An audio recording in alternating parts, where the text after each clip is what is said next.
Bonjour à tous, nous vous remercions d'être présents pour la diffusion de ce témoignage qui nous est précieux et proposé par Lionel Steve, qui est le fondateur et responsable du réseau d'incubateurs La Fabrique by Omnes. Bonjour Lionel. Bonjour Nadia. Donc nous te remercions d'être, effectivement présent aujourd'hui, parmi nous pour nous livrer ton combat donc au quotidien pour faire face à la fatigue chronique, aux douleurs et à la difficulté que tu rencontres depuis la pose donc, du diagnostic, en lien avec la maladie de Parkinson. Je me présente rapidement, je suis donc, Nadia Secaï, la responsable de la mission handicap chez Omnes Éducation. Je suis en charge donc de l'accompagnement des collaborateurs, d'Omnes Éducation dans le cadre de notre politique, RSE, Time to Act, et plus précisément dans le cadre donc du volet EDI, égalité, diversité et inclusion.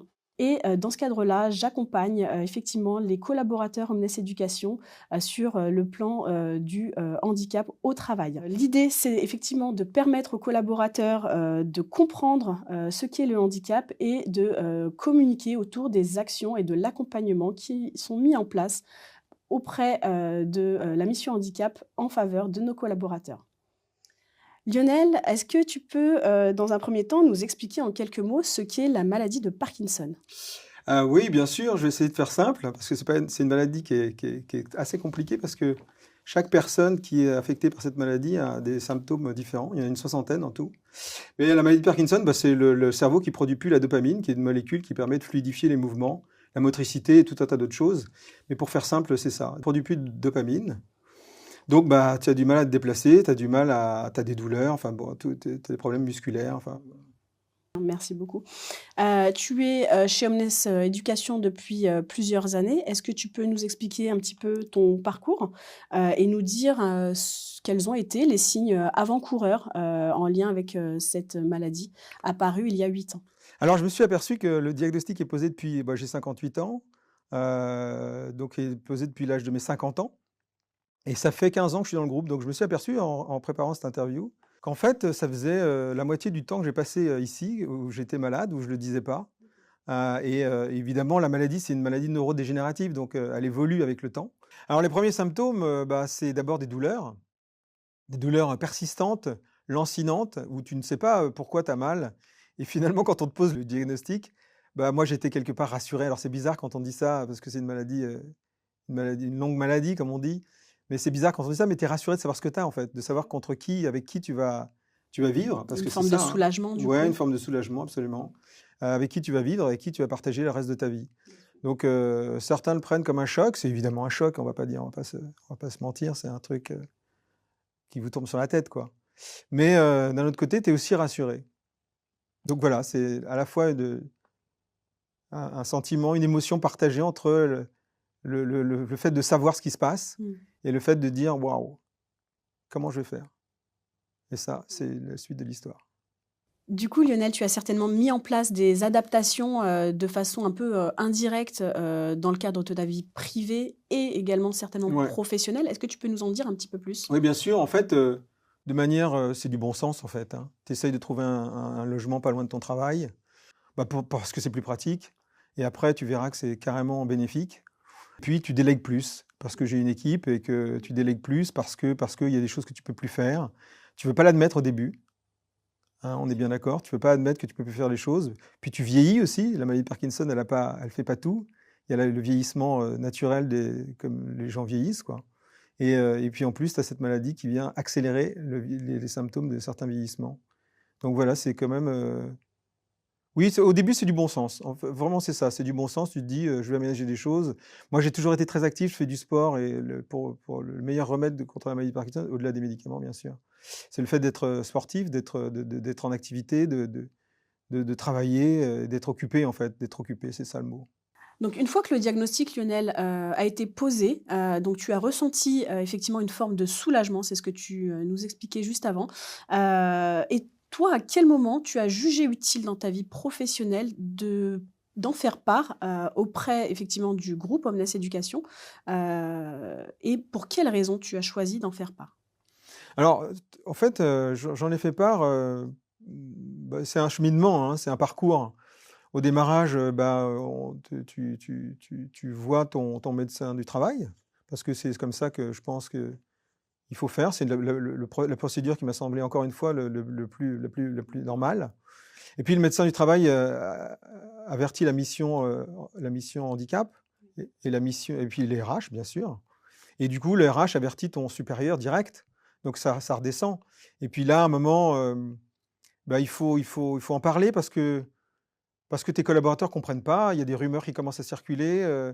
Et puis tu reçois ta RQTH. Donc je te laisse expliquer ce que c'est que la RQTH. C'est un peu technique. Alors, la RQTH, effectivement, c'est la reconnaissance de la qualité de travailleur handicapé. C'est l'un des titres qui est attribué par la maison départementale des personnes handicapées et qui permet effectivement de justifier de la situation de handicap d'un collaborateur qui pourra ensuite mobiliser les services et l'accompagnement de la mission handicap pour pouvoir mettre en place les aménagements adéquats par la suite au sein de l'environnement de travail. Merci Nadia. C'est une Heu, notion un peu complexe. Donc, Lionel, est-ce que tu peux nous dire, effectivement, au moment où tu, mobilises et tu sollicites donc, les services ressources humaines, quel accompagnement t'a été proposé? Comment l'entreprise t'a accompagné, une fois que tu as communiqué ta reconnaissance de la qualité de travail handicapé? bah, d'abord, il y a beaucoup de bienveillance, ça faut le dire. Ça m'a presque surpris parce que, bah, comme vous l'avez compris, ça faisait maintenant 8 ans que je disais rien. Donc tu le dis, d'ailleurs, il y a une bienveillance de tes collègues de travail, parce que tu le dis à ton équipe, à tes collègues de travail. C'est de la bienveillance. C'est après une espèce de bulle d'écoute qui se forme avec la personne, toi en l'occurrence, qui échange. Et puis beaucoup de compréhension, beaucoup d'empathie même. Et ça, c'est quand même hyper agréable parce que tous les employeurs, je ne sais pas si tous les employeurs réagissent comme ça, mais en tout cas, le mien a réagi comme ça, et en l'occurrence, le groupe Omnes. Et en ça, je suis assez reconnaissant parce que c'est pas simple. Effectivement, donc la mission handicap, et les, ressources humaines de façon plus large accompagnent, les collaborateurs donc sur, toute la mise en place, d'aménagements potentiels. Nous, quand tu nous as fait part de cette situation donc, de handicap et cette difficulté, liée à ton état de santé, on a proposé donc un accompagnement. Est-ce que tu peux nous dire quel type d'accompagnement on t'a proposé avec, Alors déjà, il y a un aménagement du temps de travail. Ça, c'est aussi important. J'habite à 800 km de Paris, parce que la ville, j'ai décidé d'habiter là-bas parce que la ville était toxique, hein. Le stress, le bruit, les incivilités, enfin ça touche un peu tout le monde, mais en tout cas, quand on est malade, quand on est atteint d'une maladie neurodégénérative, c'est assez insupportable. mmh. Votre résistance à tous ces facteurs est complètement amoindrie. Et bah, voilà, ça passe d'abord par un aménagement du temps de travail. Donc moi, simplement, je suis en télétravail, 1 semaine sur 2. Puis après, ça passe par une ergonome qui vient observer, la façon dont tu travailles, la façon dont tu te comportes à ton travail physiquement, et comment tu évolues, et te propose des équipements, pour, faciliter, bah, ton quotidien, et facilite également ton quotidien, chez toi, puisque tu travailles, télétravail, c'est du travail, chez soi. Donc voilà, c'est quelque chose qui se met en place, assez rapidement finalement, qui est en cours, me concernant. Donc là, j'en suis à regarder un peu quel matériel on peut avoir, puisque on a passé cette phase d'étude.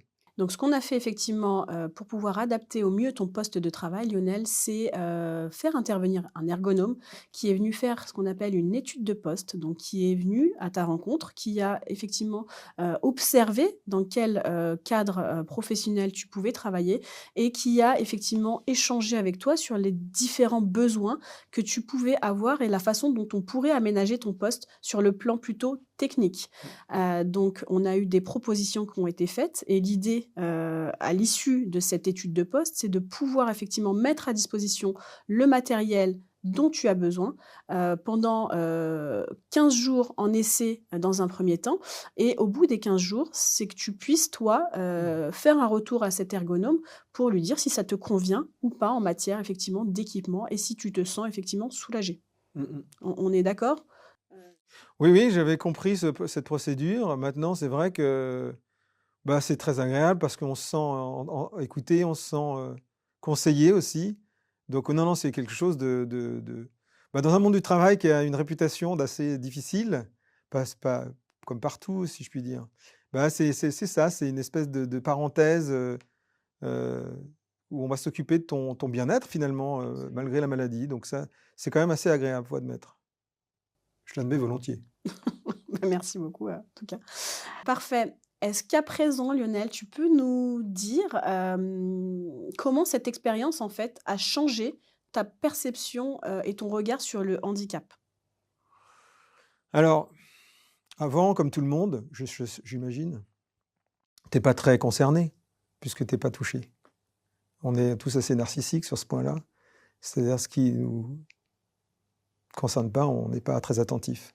Donc, évidemment, une attention particulière pour les gens qui sont en situation de handicap. Alors, la situation de handicap, il faut le savoir, hein, et tu me contrediras pas, c'est 80 des gens ont un handicap, non visible, donc, c'est quand même, incroyable. Ça aussi, j'ai découvert ces chiffres. C'est une notion très forte, effectivement. Donc ça veut dire que les 250 000 personnes qui sont malades de la maladie de Parkinson, eh ben, on ne le voit pas forcément. Mais non. C'est le chiffre, officiel, en France, et c'est un chiffre qui malheureusement croît, tous les ans.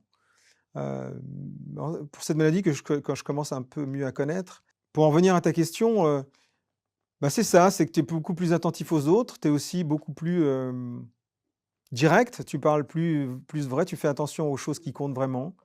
Enfin, tu te focuses parce que tu sais que ton temps est compté, donc tu perds moins de temps sur des choses, qui ne sont pas essentielles, on va dire. Ouais. Effectivement, tu as donné, un chiffre clé qui est, très important, le fait que 80 des, maladies, en fait, sont des maladies en lien avec le handicap invisible et tu expliquais très justement que, bien souvent, on se sent, pas complètement concerné par le handicap parce qu'il nous touche pas de très près et Mmh. que, de ce fait, ça nous inquiète pas plus que ça. J'ai une seconde notion chiffrée qui est importante, c'est le fait de savoir que finalement tout le monde peut être, effectivement concerné par une problématique de santé puisqu'aujourd'hui, 1 personne sur 2 sera amenée à connaître, une situation de handicap au cours de sa vie. Pour plusieurs raisons finalement. Ça peut être en raison donc du vieillissement de la personne, d'un accident Mmh. effectivement, de la vie tout simplement, mais aussi, donc de l'évolution, en âge, de la personne.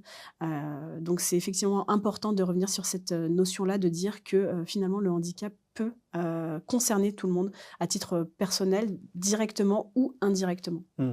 Est-ce qu'il y a un message particulier que tu souhaiterais, faire passer auprès des collaborateurs, Omnes Éducation afin qu'ils comprennent effectivement, mieux, ton propos justement sur le handicap aujourd'hui? Bah, comme on l'a dit, cette situation, vous met dans une catégorie, un peu étrange parce que bah, vous ne voyez pas, puisque 80 des handicaps sont des handicaps invisibles, donc vous ne voyez pas que les autres peuvent l'être.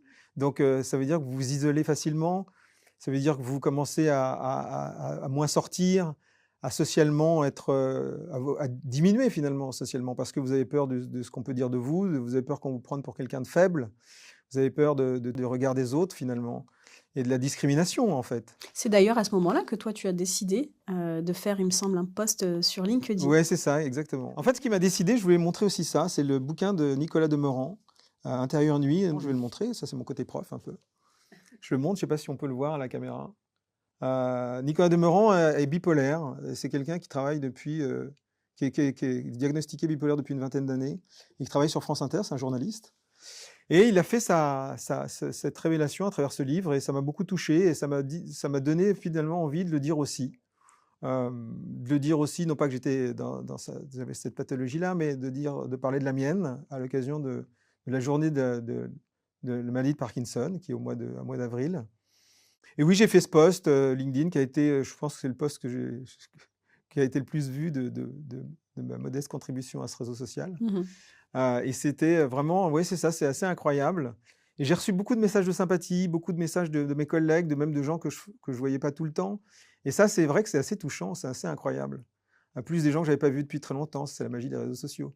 J'ai senti que, en fait, c'était pas un handicap finalement pour ces gens, c'était plutôt quelque chose comment dirais-je, d'assez courageux de le dire. Absolument. Ce que je percevais pas vraiment, et puis ce que j'ai aussi dit, c'est que ça définit pas ce que je suis, cette maladie, et ça doit pas l'être. Absolument pas. Et on doit pas te catégoriser, heu, différent ou moindre parce que tu admets finalement ta faiblesse. Et ça serait dingue dans notre société que ça soit le cas. Ça l'est souvent, j'ai bien peur. Mais voilà, moi, En j'aimerais que ça tout le cas, soit moins. Donc voilà, aujourd'hui, j'ai parlé pour ça. Je remontrerai des choses. Et c'est pour ça que j'ai accepté aussi de cette interview qui est difficile à accepter parce qu'on se livre un peu, forcément, on se livre un peu. Et ben pour ma part, je suis assez pudique, même si je suis sur certains réseaux sociaux, mais je montre tellement peu de choses. pour conclure, Lionel, est-ce que tu aurais un mot d'encouragement ou un conseil, particulier pour permettre aux collaborateurs d'Omnes Éducation qui pourraient rencontrer une situation donc, en lien avec, la santé, de, passer le pas, et d'aller se diriger vers la mission handicap? Bah, déjà, plus qu'un conseil, c'est une recommandation. Vraiment, c'est ça, hein, c'est une recommandation.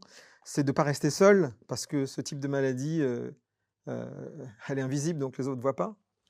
Donc on a vite fait de ruminer, d'être dans la rumination, dans la ouais, dans une certaine forme de misanthropie, même au bout d'un moment. Donc non, non, il faut en parler, il faut en parler, il faut en parler parce que ça fait partie de sa vie, en fait, tout simplement.